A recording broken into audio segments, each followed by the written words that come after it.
أعوذ بالله من الشيطان الرجيم. بسم الله الرحمن الرحيم، والصلاة والسلام على رسول الكريم نبينا محمد وعلى آله وصحبه أجمعين. رب اشرح لي صدري ويسر لي أمري واحلل عقدة من لساني يفقهوا قولي. اللهم يا قاضي الحاجات يا مجيب الدعوات يا رحمن الدنيا ورحيمهما، ارحم ضعفنا وقلة حيلتنا وارزقنا من حيث لا نحتسب. علم ظاہر ہے حاصل کرنا بہت ضروری ہے، اور اگر علم حاصل کرو چاہے تمہیں چین جانا پڑے، یا مثلاً یہ تھا کہ یعنی اس کی اہمیت اتنی ہے کہ آپ جو ہے پھر بھی اس کو حاصل کرنے کے لیے سفر کرنا پڑے بھی تو اس کو جانا چاہیے۔ میرے پاس کچھ ایک آدھ کوشچنز ایسے آئے تھے تو میں نے کہا اس کو اکٹھے ہی آنسر دے دوں۔ مثلا کوئی بندہ کہتا ہے کہ مجھے کیونکہ قرآن پاک نہیں آتا ہے تو میں نماز کیسے پڑھوں؟ میں اس کا آنسر صرف سمپل سا اس لفظوں میں دوں گا کہ دیکھیں، ہم زندگی کے ہر معاملے جو ہیں وہ جو نہیں آتے وہ سیکھتے ہیں۔ بچہ بچپن میں اسے سائیکل چلانا نہیں آتا، وہ سائیکل چلانا سیکھتا ہے، باپ اس کو سکھاتا ہے سائیکل چلانا، گرتا ہے، ساتھ میں اس کو سپورٹ کرتا ہے، آخر وہ چلانا سیکھ جاتا ہے۔ پھر وہ 3 پہیوں والی سے 2 پہیوں والے پر جاتا ہے، پھر وہ موٹر سائیکل پر جاتا ہے، یا پھر مثلا وہ گاڑی پر جاتا ہے، تو اس کو سکھایا جاتا ہے کیونکہ اس کی یہ زندگی کی ریکوائرمنٹ ہے۔ تو باپ ہمیشہ یہ کوشش کرتا ہے کہ اس کو سکھائے۔ جو نہیں سیکھ سکتا ہے وہ بعد میں ضرورت کے تحت لازمی وہ اپنی دنیاوی چیز کو سیکھ لیتا ہے، چاہے وہ گاڑی ہے، چاہے وہ کوئی بھی چیز ہے۔ اس کے ساتھ ساتھ بہت سارے دوسرے ایسے معاملے ہیں، کھانا کھانا، نہانا، دھونا، اٹھنا بیٹھنا، ڈیفرنٹ سلیقے، یہ وہ بات کرنے کا سمجھ آنا، یہ وہ مختلف انسان سیکھتا ہے۔ پڑھائی ہے تو پڑھائی میں اسکول میں اچھے سے اچھے اسکول میں داخل کرایا جا سکتا ہے، اچھے سے اچھے کالجز میں داخل کرایا جا سکتا ہے، بڑی بڑی مہنگی گاڑیاں اپنے بچوں کو پرووائڈ کی جا سکتی ہیں۔ تو میں صرف یہ کہتا ہوں کہ یہ سب سے پہلے تو مسئلہ ان والدین کا ہے جو یعنی ان کی ذمہ داری ہے کہ وہ بچوں کو قرآن پاک پڑھنا، اس کو سمجھنا، نئی تلاوت کرنا، نئی سب کچھ جو بھی ہو سکتا ہے لازمی دیں، کیونکہ یہ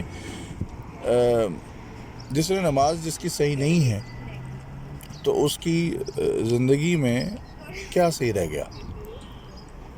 آپ چاہے جتنے بڑے بڑے کالجز میں پڑھ لیں، جتنے بڑے بڑے ماسٹرنگ کر لیں، ہر چیز میں، مختلف چیزوں میں، ٹھیک ہے، لیکن اگر آپ کو نماز نہیں آتی ہے، سورہ اخلاص نہیں آتی ہے، چھوٹی چھوٹی صورتیں بھی نہیں آتی ہیں، آپ نماز بھی نہیں پڑھ سکتے ہو صحیح طریقے سے، تو پھر اس سب کا پوری زندگی میں موجود آپ کے علم کا، آپ کی دولت کا، آپ کی محنت کا، آپ کے تگدو کا، آپ کی ساری دنیاوی مشقتوں کا ذرا برابر فائدہ نہیں ہے۔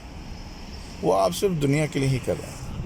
تو سب سے پہلے یہی ہے کہ ہمیں اپنے بچوں کو قرآن پاک پڑھنا اور جو ضروری چیزیں ہیں اور اس کو دیکھنا، اس کو سمجھنا، دین کو سمجھنا بہت ضروری ہے، تاکہ کم سے کم آپ کی نماز ٹھیک ہو۔ اب چلیں کوئی بندہ نہیں اسے آتا تو نماز تو اس نے پڑھنی ہے، اللہ تعالیٰ کے آگے اس نے جھکنا ہے، تو وہ اسے نہیں آتا ہے پھر بھی جا کر پڑھ لے، باجماعت پیچھے جا کر کھڑا ہو جائے، خاموشی سے فی الحال پڑھے، 1 دن 2 دن، لیکن یہ 1-2 دن سب سے پہلا کام یہ کرے کہ وہ کسی طریقے سے اپنا نماز کا طریقہ 3 دن لگا کے، 4 دن لگا کے، 5 دن لگا کے لازمی سیکھ لے، کیونکہ یہ امپورٹنٹ ہے۔ اسی سوال سے ملتا جلتا ایک سوال یہی تھا کہ جس کو دعائے قنوت نہیں آتی ہیں تو وہ کیسے وتر پڑھے، اور یہ وہ دیکھیں، دعائے قنوت سنت ہے اور اس کو پڑھنا یعنی افضل ہے، اور تکبیر سے پہلے بھی، یعنی رکعت میں جو ہم رکوع پر جانے سے پہلے جو تکبیر کرتے ہیں اس سے پہلے بھی پڑھنا ٹھیک ہے، اور رکوع کے بعد اٹھ کے بھی دعائے قنوت پڑھنا ٹھیک ہے۔ بیسیکلی دعا کرنا ٹھیک ہے وتر میں، تیسری رکعت میں۔ اب تیسری رکعت جو ہے وہ اکیلی بھی پڑھی جا سکتی ہے، 3 اکٹھے بھی پڑھی جا سکتی ہیں بغیر تشہد کے، آخری تشہد میں بیٹھنا، اور 2 تشہد کے ساتھ بیٹھ کے، اور پھر اکیلے، جو علماء کے اس میں اختلاف ہے۔ اب رہ گئی دعائے قنوت نہیں آتی تو کیسے؟ وتر آپ بغیر دعائے قنوت کے بھی پڑھ لیں گے تو آپ کی وہ وتر ٹھیک ہے، لیکن اس کو سیکھیں، آپ جیسے بندہ تقریر کرنا سیکھتا ہے، بولنا سیکھتا ہے، اسے پتہ ہوتا ہے کہ میں نے باہر جانا تو میں نے کہنا کیا ہے، میں نے نیگوشیٹ کیا کرنا ہے، میں نے بات کیا کرنی ہے، فلاں بندے سے کہنا کیا ہے، تو اس کے لیے اس کے لیے بھی ٹائم نکال کر دعائے قنوت سیکھیں، اس کو میمورائز کریں، حفظ کریں، جیسے باقی آپ نے صورتیں حفظ کی جس سے آپ نماز پڑھ لیتے ہو. تو یہ لازمی میرا مطلب ہے کہ جو دینی معاملات میں نماز ہو گئی، روزہ ہو گیا، حج زکوٰۃ کے مسائل ہو گئے، 5 مین رکن ہیں، ان کے بارے میں دنیا میں آپ کے لیے جاننا پہلے سب سے زیادہ اولین فرض آپ کا یہ ہے. چاہے آپ اگر نماز بیماری کی حالت میں بھی الاؤ نہیں ہے چھوڑنا، تو پھر آپ اندازہ لگا لیں کہ آپ کے لیے نماز کے ارکان کو سمجھنا اور اس پر سارے پر عمل کرنا اور صورتیں پڑھنا، اور یعنی جو اس کے پورے طریقہ ہے اس کو سمجھنا آپ کے لیے کتنا امپورٹنٹ ہے.